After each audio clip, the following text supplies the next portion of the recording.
Gracia. Sir. Mr. Gracia, so He's charged with, I've never seen this before, Judge. He's charged with violating a bond condition. yeah, I've certainly seen it. And, It's either It's not a protective order, it's a bond condition. right, because they can't make the protective order case because it's been more than 61 days, Had right? nothing to do with the protective order, Judge. So yeah, right, I get it. It was a different situation completely. Had nothing to do with family violence. We'll get there. So you're charged with violation of a bond condition / protective order. You are facing up to a year in jail and or a $4,000 fine. We are going to do probable cause. You have the right to remain silent. Anything you say can or will be used against you, sir. If you cannot afford a lawyer be appointed to represent you. So before we start, was he in a PTI? Is that why this case is 1,000 days old? Yes, sir. He just has a few BIP classes left to finish the PTI. Okay. Okay, go for it. Judge. The officer was dispatched to a business in Harris County, Texas, in response to a disturbance. Upon arrival, the officer observed the defendant grab another male aggressively, and the officer conducted a search on the defendant's person and found a loaded gun in the front pocket. The defendant is currently on bond for an assault family violence and has bond conditions in place prohibiting from possessing a firearm. Yeah, all right. Mr. Gracia, I'm going to find that there's probable cause to go forward on the bond conditions. State, what's your position as far as he's in a PTI? He's now picked up a new case. Mr. Gracia, I want you to know that we take these bond conditions extremely serious. Sir. You don't, though.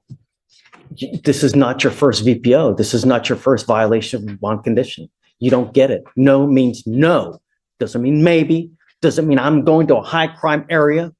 No means no. And now there are consequences. Stephen. Judge, can I tell you a little bit about the case? Sure. You know, like, just to explain to you what happened. He was at his business. He owns a trucking company. He hired somebody who he said he took a chance on him because he's has a sketchy record, convicted felon. It didn't work out within a couple of days, so he ended up firing the individual. The individual refused to leave the premises or refused to accept it, so he started threatening him. He went inside. The individual started trying to damage the trucks. So at that point, he was fearful. He went and retrieved a firearm that he knew was hidden in the vehicle. I'm sorry, in there. I understand, Judge.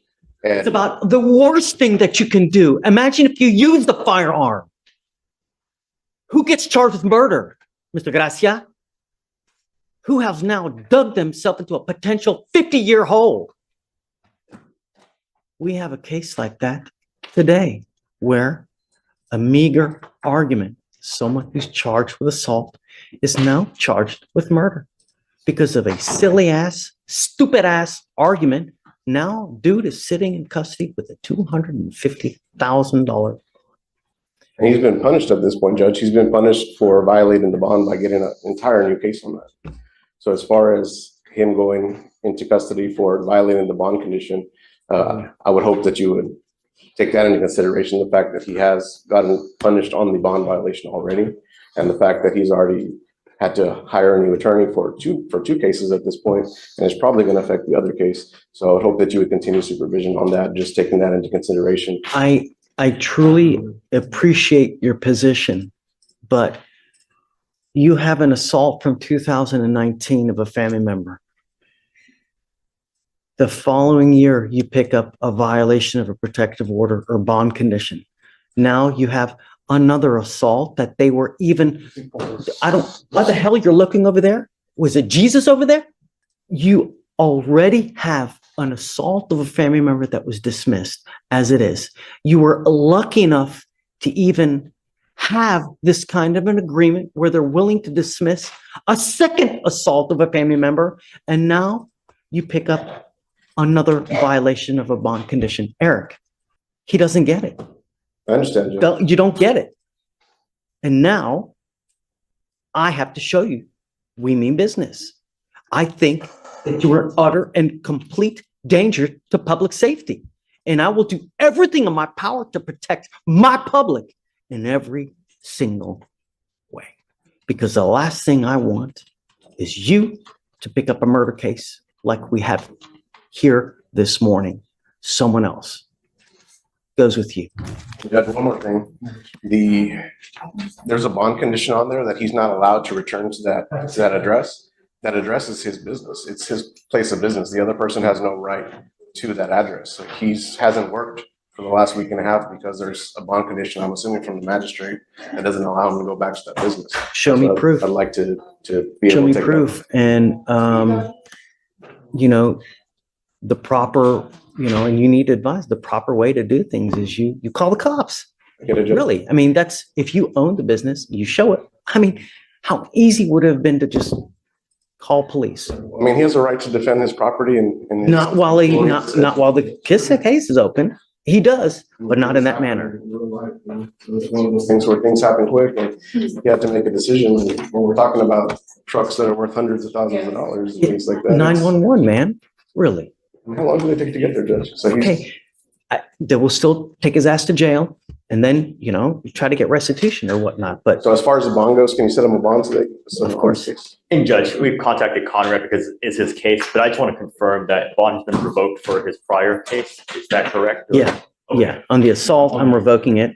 Yes, Judge. Looks like they set the bond at 20,000 on the new case. Yes, Judge. I'm gonna mirror it. Because he's already posted that bond. He's already hired me. He hired me on the other case as well. There's a motion to sub in your queue that I need you to sign as well. I'll sign it for you. I'd ask that you set that new bond at $500. It's tough for the family, Judge. I mean, at this point, he hasn't worked in 2 weeks. He's trying to get back on his feet. He did everything properly. He didn't go back to the location because of the bond condition. I'm not doing $500. I mean, I was thinking that was going to mirror the same one. I was to put it at And that would be 20,000. his state's So, position to mirror. so he understands that we mean business. You know, if he's unable to bond out, I'm always willing to talk after a couple days. You know, but I want him to understand that we take it absolutely serious. And when you go in over there with a gun with the intent to do some serious damage, hell no, no way, no.